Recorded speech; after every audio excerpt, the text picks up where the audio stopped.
महाभारत के युद्ध के समय सारे भारतवर्ष में सिर्फ दो ही राजा युद्ध में शामिल नहीं हुए थे। एक बलराम और दूसरे भोजकट के राजा और रुक्मणी के बड़े भाई रुक्मी। भगवान कृष्ण के बड़े भाई बलराम ने श्री कृष्ण को कई बार समझाया कि हमें युद्ध में शामिल नहीं होना चाहिए, क्योंकि दुर्योधन और अर्जुन दोनों ही हमारे मित्र हैं। ऐसे धर्म संकट के समय दोनों का ही पक्ष न लेना उचित होगा। कहते हैं कि कभी कभी हर एक मनुष्य को धर्म संकट जैसी स्थितियों का सामना करना पड़ता है। ऐसे अवसर पर लोग दुविधा में फंस जाते हैं, लेकिन कृष्ण को किसी भी प्रकार की कोई दुविधा नहीं थी।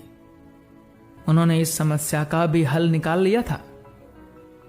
उन्होंने दुर्योधन से ही कह दिया था कि तुम मुझे और मेरी सेना दोनों में से किसी एक का चयन कर लो।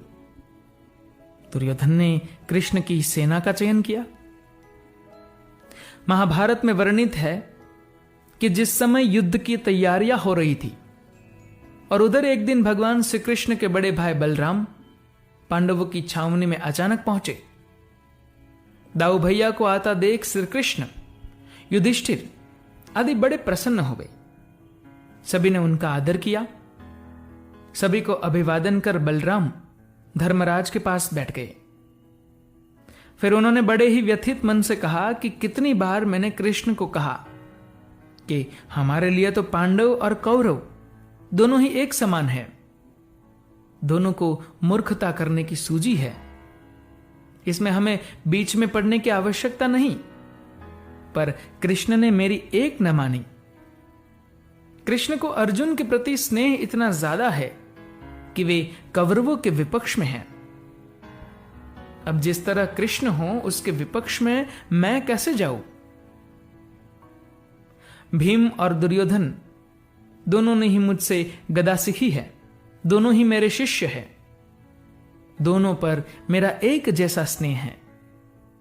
इन दोनों कुरुवंशियों को आपस में लड़ते देखकर मुझे अच्छा नहीं लगता। अतः मैं तीर्थ यात्रा पर जा रहा हूं। और इसीलिए बलराम ने महाभारत के युद्ध में भाग नहीं लिया। धन्यवाद।